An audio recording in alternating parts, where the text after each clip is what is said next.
Welcome back, YouTube.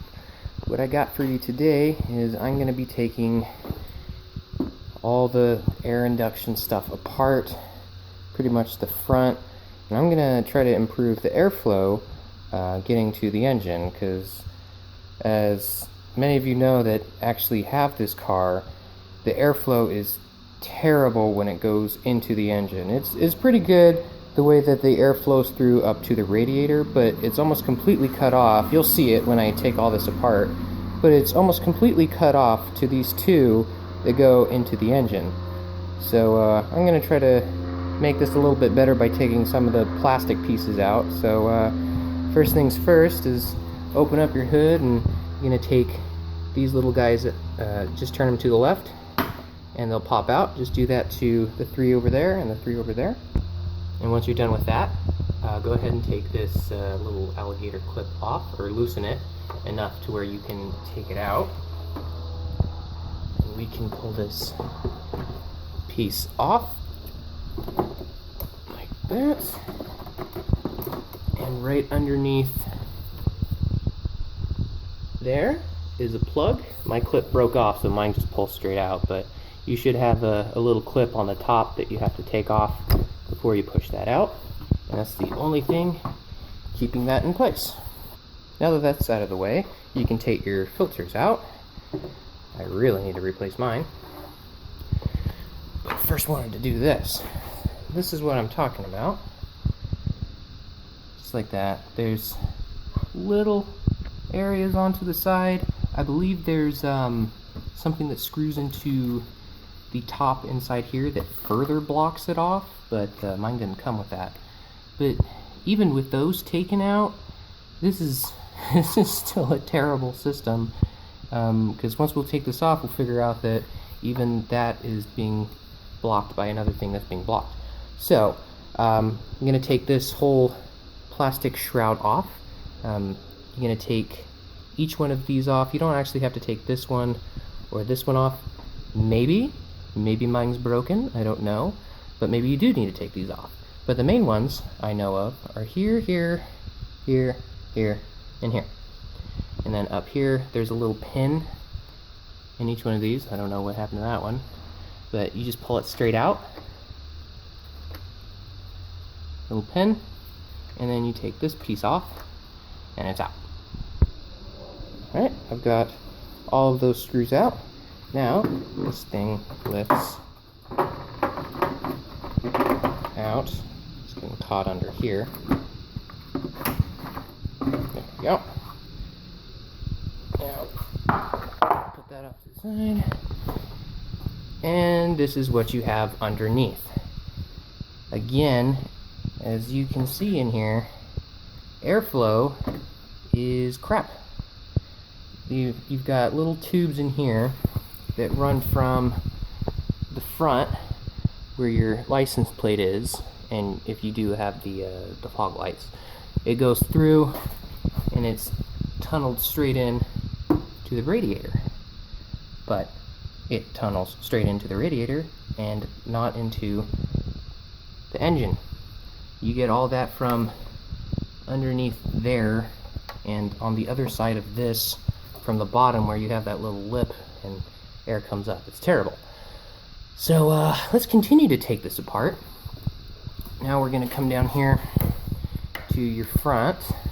If you do have this license plate cover, if your state requires you to have it like mine does, go ahead and take your license plate off.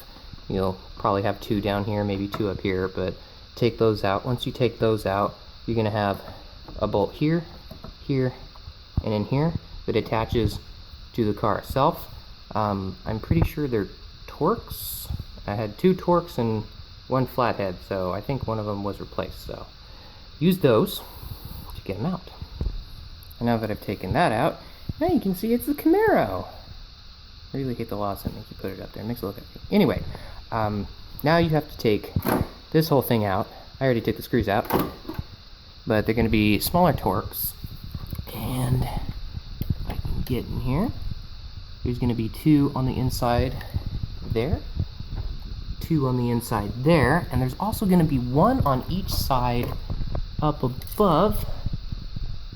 There's 1 back there, and again on the other side there's like 1 right up there. There it is.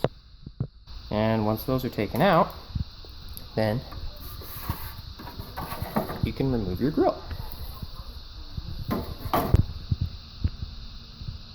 So next up, there are screws right where these bumps are. Right there and right there. They're on the inside, so you could take this middle piece off right here and try to get down there and get to it. But I'm going to go underneath the car and make it a little bit easier for myself and take those out. Alright, so I'm underneath the front of the car. And there's the bolts that I'm talking about. There's 4 of them, all across the top. And up in here, they're bolted in, and these are overlapping, so you have to take all of those out. And I'm taking these out with 10mm. So once all of these bolts have been taken out, this will come down. All this is, I'll try to screw back as much as I can. It's the piece that curves up just a little bit before it actually gets to on the other side. If you're looking down at the car, there's the hood. If you look in, it's the piece that just comes up and the first thing that scrapes. Anyway, and then you have this air splitter here that the air hits and then goes up. And then when it goes up, it goes into your radiator.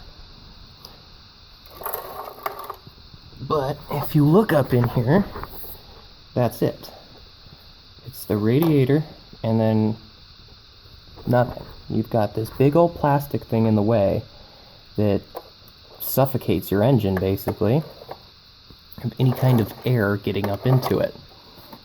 So if you do want to take it out like I do, so from back here, where all the bolts were that you took out, you just come up along here up to the side up here, and then you've got these little pins in here. As far as I know, these things are permanent. It's not like one of the other things that you can just pop out. So up along the side in here, there's 1 there, another 1 there, and 1 at the very, very top next to that wire up there.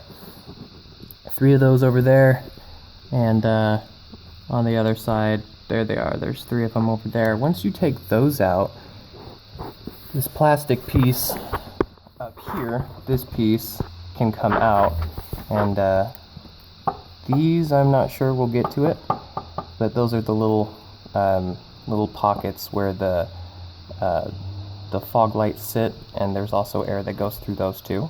But my main concern is this piece, so I'm going to take those out. Another way you can do this is you can take these little pins out and replace them with little interior plastic ones that you can take back out if you don't want to do that. Another thing you can do is back up top. I've also seen people just simply cut a hole here and here where the air can come all the way through, but I don't feel like cutting into it. If I do want to replace it, I can just pop it back in with some little screws or whatever will fit in there. So that's what I'm gonna do. So before you can take this out, now that it's nice and loose, you're gonna take out these 2 plastic clips in here.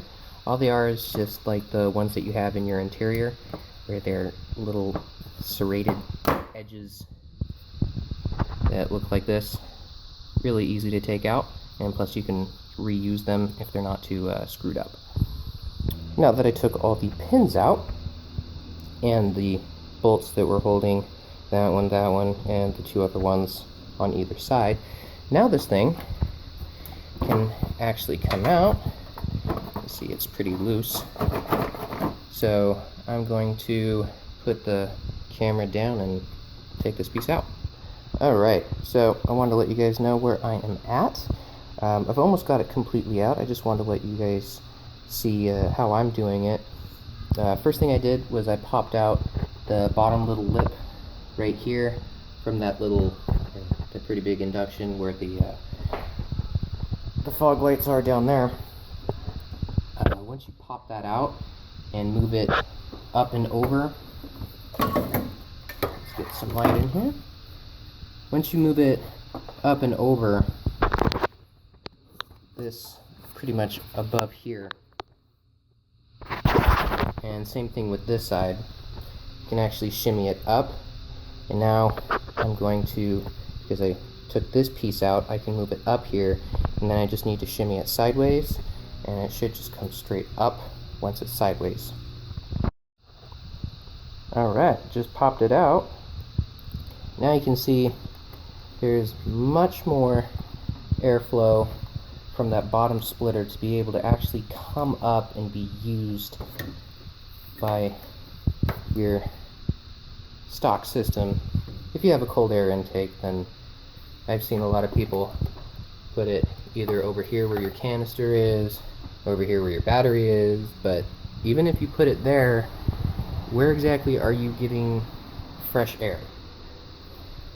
I don't know, and that's why I didn't do it. I decided to use the stock system to my benefit, just improve it. I don't know why they put that whole thing there, probably to keep water out, but I've got, I'm going to put a grill in the way, so I'm not going to get a whole bunch of crap in the way. So the bottom piece right down here, we still need to reconnect, and once that's reconnected, then we'll have much more clearance. Alright, now it's all screwed back in, just like you can see right there and there. Those are just the two middle ones, but we got the whole bottom piece screwed back in. And now we've got a ton of cold air that can come up, not just to the radiator, but up into your engine where you really need it for your performance. So I'm going to go ahead and do the reverse steps and put in all the plastic pieces back the way they were. And now just using the stock system, I'll be able to get much more cooler air and maybe some K&Ns to give me even better airflow. So as a side note, you can put it in just like this and not have the modal pieces like I said in the beginning, mine are gone. But you can have the openings in here and just use that. Or what I've seen a lot of people do is they cut out this whole bottom. So they just chop off the bottom portion here. So when it's actually being used, there's a big old hole here that goes straight down. The reason why they do have these here and all that stuff in the way is, you know, so you don't get road gunk and water and everything up in your filters. But if you want to do it, or if you're looking to figure out how to do it, that's how you would do it.